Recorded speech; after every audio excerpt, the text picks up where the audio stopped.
When Titans sleep, Admiral Vex of the Zephyrian Empire stood before the massive viewscreen of his flagship, the Decimator, watching the blue-green marble that the primitive inhabitants called Earth slowly rotate beneath him. His four arms crossed in satisfaction as he reviewed the intelligence reports one final time. Pathetic, he muttered through his translator, his chitinous mandibles clicking in disdain. A single planet-bound species with barely functional fusion technology. This should be over within a standard cycle. The bridge crew of the massive dreadnought worked efficiently around him, their six-legged forms scuttling between control stations. The Zephyrian Empire had conquered 17 star systems in the past decade, each victory adding to their reputation as the galaxy's most efficient military machine. This Sol system would be number 18. Admiral, came the voice of Navigation Officer Clicks. We're receiving transmission attempts from the planet's surface. Primitive radio waves. Shall we respond? Vex's compound eyes glittered with amusement. Let them chatter. Soon enough, they'll have nothing left to say. The fleet surrounding the Decimator was impressive even by Zephyrian standards. 300 vessels ranging from massive dreadnoughts to swift strike craft. Each ship bristled with plasma cannons capable of glassing entire continents. It was overkill for such a backward world, but the Empire believed in decisive action.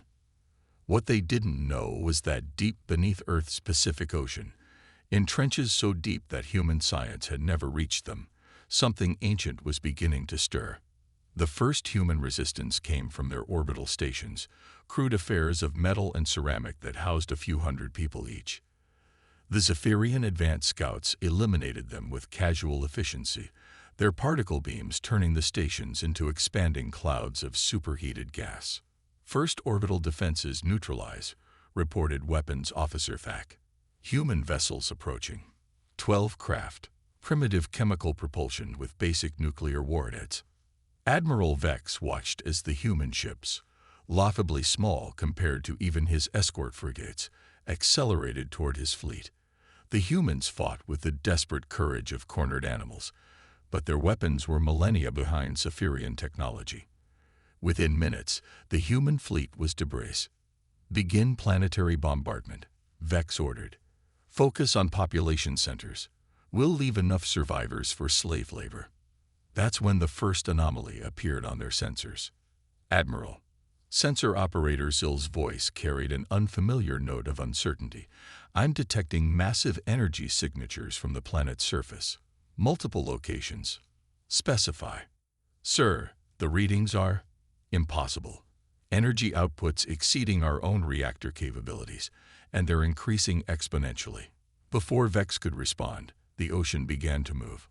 On Earth's surface, Dr. Sarah Chen stood in the Emergency Command Center beneath NORAD, watching displays that showed humanity's orbital defenses being systematically destroyed.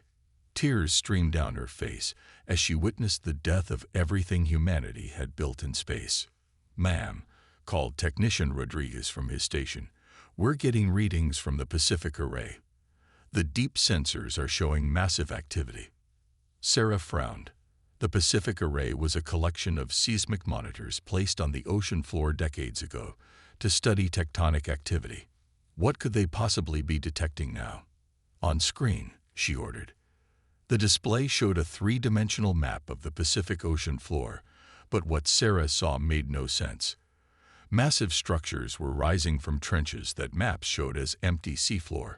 Structures so large they dwarfed aircraft carriers, moving upward through the water with impossible grace. My God, she whispered. What are those things? Her answer came from Captain James Morrison, a grizzled military officer who had been studying classified files in the corner of the room. His face was pale as paper as he approached her station. Dr. Chen, he said quietly, I need to show you something. Classification level ultra black. I wasn't supposed to access these files unless. He gestured at the screen showing the alien invasion. Unless this happened. The file he opened contained documents that hurt to look at. Technical specifications for technology that shouldn't exist, written in English, but describing concepts that seemed to bend reality itself. But it was the historical overview that made Sarah's blood freeze. Project Guardian Protocol. Established 2157C. Classification: Ultra Black.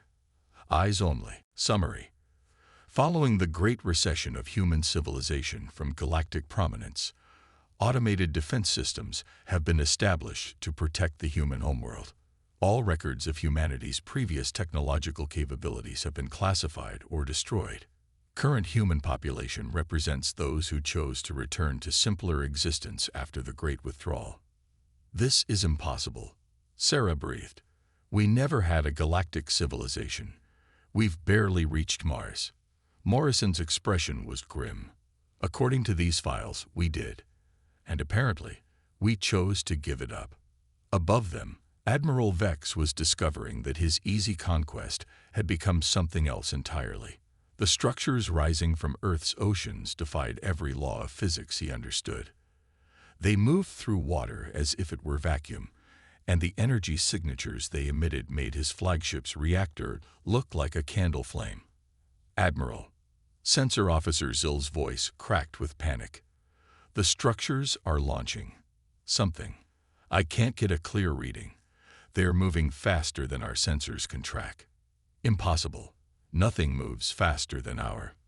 Vex's words were cut off as every system on the decimator simply stopped working. Not destroyed, not damaged, just stopped. The lights went out, the engines fell silent, and the artificial gravity failed. Around him, his crew floated helplessly as their mighty dreadnought became nothing more than a very large paperweight. Across the fleet, the same thing was happening. 300 of the most advanced warships in the galaxy, rendered as helpless as toys by forces they couldn't comprehend. Then the voice came, not through their communication systems, which were dead, but somehow directly into their minds. It spoke in perfect Cypherian, with an accent that suggested immense age and infinite patience. "You have attacked the protected world," the voice said. "This action constitutes a violation of the Concordat of Altair, established 47,000 years ago.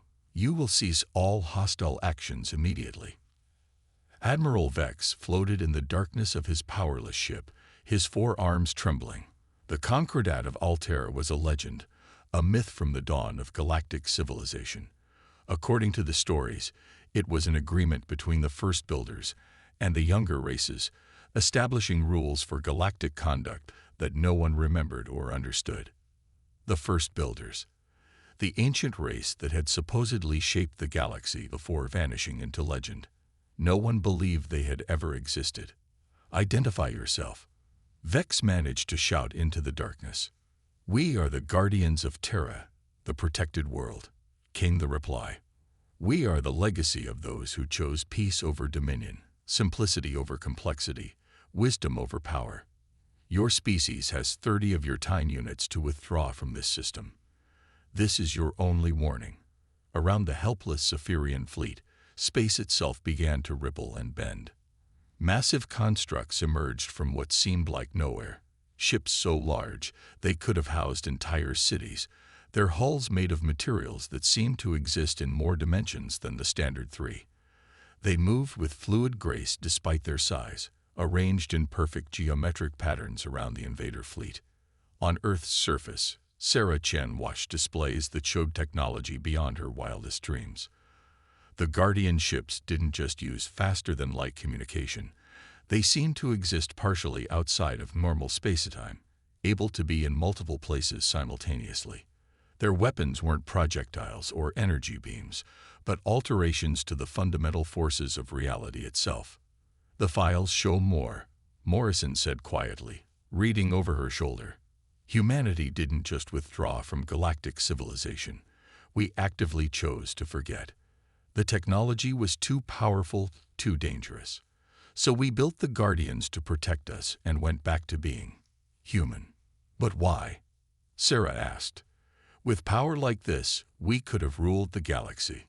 Morrison smiled sadly. "Read the conclusion of the project files." Sarah scrolled to the final entry, dated centuries ago. "Power without wisdom leads to destruction. Wisdom without humility leads to stagnation. We choose to be human, with all the limitations and potential that entails. The Guardians will ensure that choice is respected. Above them, Admiral Vex received another message from the Guardians. This time, it came with images, visions of Earth's true history. Humanity spreading across the galaxy not as conquerors but as gardeners, nurturing younger species, preventing wars, building wonders that spanned solar systems. And then, at the height of their power, choosing to step back, choosing to let others grow, choosing to be small so that others could be great. The message ended with a simple statement. We do not wish to rule. We only wish to be left in peace. You will respect that wish. As the 30 time units elapsed, Admiral Vex found his ship's systems slowly coming back online. His weapons were gone, not destroyed, simply no longer there, as if they had been edited out of reality itself. His hyperdrives worked, but only in one direction, away from Sol. Around him, the Guardian ships began to fade, returning to whatever dimension they called home. But their message echoed in every mind that had witnessed their power. The sleeping giants of Earth had awakened, and they were watching. When giants wake, 2,000 words. The news of the failed Zephyrian invasion spread across the galaxy like wildfire. Within days, every major civilization had received detailed reports of the mysterious Guardian fleet that had emerged from humanity's backwater world. The footage was impossible to dismiss. Ships that defied physics protecting a species that should have been extinct within hours. Emperor Zorath of the Zephyrian Empire sat in his throne room, all 4 of his massive arms gripping the armrests as he watched the reports for the 100th time. His advisors cowered in the corners of the chamber, none daring to speak as their supreme leader's rage built to dangerous levels. Impossible, he hissed through his translator. Admiral Vex has failed before, but never like this.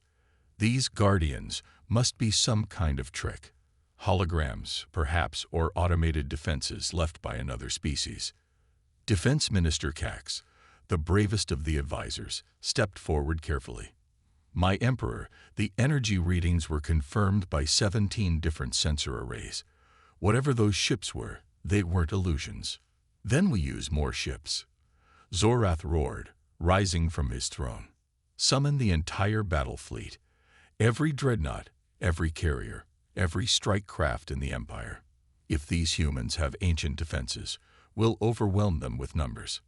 What the Emperor didn't know was that his conversation was being monitored, not by spies or communication intercepts, but by something far more sophisticated. The Guardian Network had been silently observing galactic civilization for millennia, cataloging every species, every government, every potential threat to their protected charges.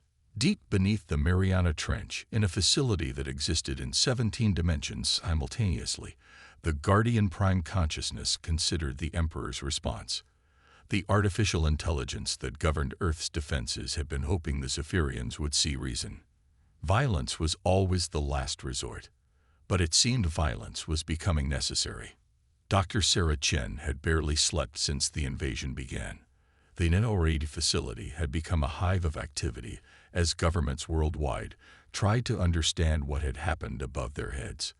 The Guardian files that Captain Morrison had revealed were being studied by the world's top scientists, but the technology described within them might as well have been magic. Dr. Chen called Dr. Yuki Tanaka from the communications station. We're receiving a direct transmission. It's not coming through any of our satellites or ground stations. The signal is just appearing in our systems. Sarah hurried over to the station. Can you trace the source? That's the strange part. According to our instruments, it's coming from everywhere at once, from the quantum vacuum itself. The message that appeared on their screens was simple but chilling. To the people of Earth, the ZEPHYRI Empire HASTHOZ and 2 ESTALAT rather TANWITHD. Additional Guardian protocols will now be activated. Do not to be afraid. You are protected. The Guardians. Sarah stared at the message, her scientific mind racing. Quantum vacuum transmission. That would require manipulating the fundamental structure of space-time itself. Captain Morrison, who had been poring over more classified files, looked up with a grave expression. "Dr. Chen, you need to see this. I found another file. Guardian Protocol 7. The document that appeared on Morrison's screen made Sarah's breath catch. Unlike the other files, which described defensive measures, this one outlined something far more aggressive. Guardian Protocol 7 was designed to permanently neutralize civilizations that proved incapable of peaceful coexistence. "It's not just about protecting Earth," Morrison said quietly. "The Guardians were designed to protect all of galactic civilization from species like the Zephyrians. Humanity didn't just withdraw from galactic politics, they left behind watchdogs." Across the galaxy, Emperor Zorath's massive battle fleet was assembling. Over 2,000 ships, representing the combined military might of 17 conquered worlds. It was the largest armada in recorded galactic history, and it was aimed directly at one small blue planet. This time, Zorath declared to his assembled admirals, "We don't stop until that world is ash." What the Emperor couldn't have known was that his fleet was being watched from the moment it began to assemble. Guardian observation posts, invisible to conventional sensors, monitored every ship, every weapon, every communication. The artificial intelligences running Earth's defenses calculated the threat level and found it unacceptable. The response was swift and impossible. The Zephyrian fleet, spread across 3 star systems, as they gathered their forces, found themselves facing something that shouldn't exist. Guardian ships materialized not just around Earth, but around every Zephyrian vessel simultaneously. The constructs appeared to exist in multiple locations at once, their hulls shifting through colors that had no names. But this time, the Guardians didn't stop at disabling ships. Admiral Kresh, commanding the Zephyrian Ment fleet, watched in horror as his weapon systems didn't just stop working. They began to change. Particle cannons became hydroponics bays. Missile launchers transformed into libraries. Fusion warheads turned into medical supplies. Across his ship, every piece of military hardware was being converted into tools of peace and prosperity. "Admiral," his weapons officer called out in panic, "our armaments are becoming agricultural equipment." The same transformation was happening across the entire Zephyrian armada. 2,000 warships were being converted into the galaxy's largest humanitarian fleet, whether their crews wanted it or not. Then came the message, broadcast not just to the Zephyrian fleet, but to every inhabited world in the galaxy. "I am Guardian Prime, legacy of the First Builders, protector of the Terra Sanctuary, and overseer of galactic peace. For 47,000 years, we have watched younger species grow and evolve. We have seen civilizations rise and fall, always hoping that wisdom would eventually triumph over aggression." The voice that spoke carried the weight of eons, patient but firm. The Zephyrian Empire has proven itself incapable of coexistence. Their expansion through conquest ends now. Their military capabilities are hereby permanently revoked. Any attempt to rebuild weapons of war will result in immediate conversion to tools of peace. On Earth, Sarah Chen and her team watched in awe as the Guardian message continued. To all civilizations observing these events, the Terran species chose millennia ago to step back from galactic dominance, but they did not abandon their responsibility to protect the innocent. The Guardian Network will continue to monitor galactic development. Species that choose the path of unprovoked aggression will find their ability to make war limited. The demonstration that followed was both beautiful and terrifying. Guardian ships appeared in orbit around every major world in the galaxy simultaneously, not as threats but as reminders. They performed impossible feats, restructuring asteroid belts into gardens, turning dead worlds into paradises, demonstrating technology that could remake reality itself. On the Zephyrian homeworld, Emperor Zorath watched his mighty empire crumble in a single day. His throne room's weapons displays went dark as every military installation on the planet was converted to peaceful purposes. His personal guard's weapons became musical instruments. Even his ceremonial war crown transformed into a simple circlet of flowering vines. "What do you want from us?" he finally asked the empty air, knowing somehow that the Guardians were listening. The answer came gently, without anger or malice. "We want you to learn. Your empire's aggression has ended, but your people remain. Choose a new path. Choose to build rather than destroy. Choose to nurture rather than conquer. The galaxy has room for all who choose peace." Across Zephyrian space, the transformation continued. Orbital weapons platforms became research stations. Military academies became universities. The infrastructure of conquest became the foundation for a civilization that might, eventually, contribute something positive to the galaxy. Other aggressive civilizations watching the events found themselves subject to similar modifications. The hegemony of Vask discovered their invasion fleets converted to exploration vessels. The Dominion of Xeris found their planet-killer weapons had become terraforming equipment. Within a single galactic day, the age of expansion through conquest had ended. On Earth, life continued much as it had before. Humans went to work, fell in love, raised children, and dreamed of tomorrow. Most were only vaguely aware that their world had been invaded and defended by forces beyond their comprehension. The governments had agreed to keep the full truth classified, understanding that humanity had chosen its current existence for a reason.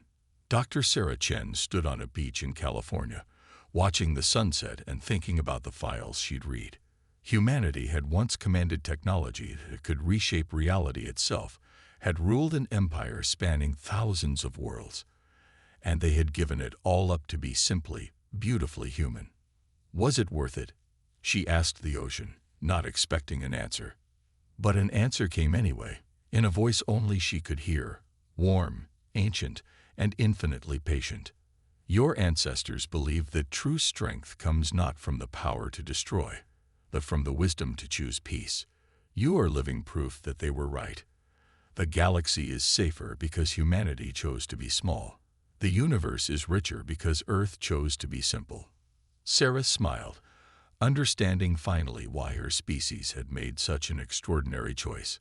Power without wisdom was destruction, but wisdom with humility, that was the foundation of true civilization. Above her, invisible to human sensors, guardian ships maintained their eternal watch. The sleeping giants of Earth had awakened not to conquer, but to protect. And in doing so, they had given the galaxy its greatest gift, the chance to grow up.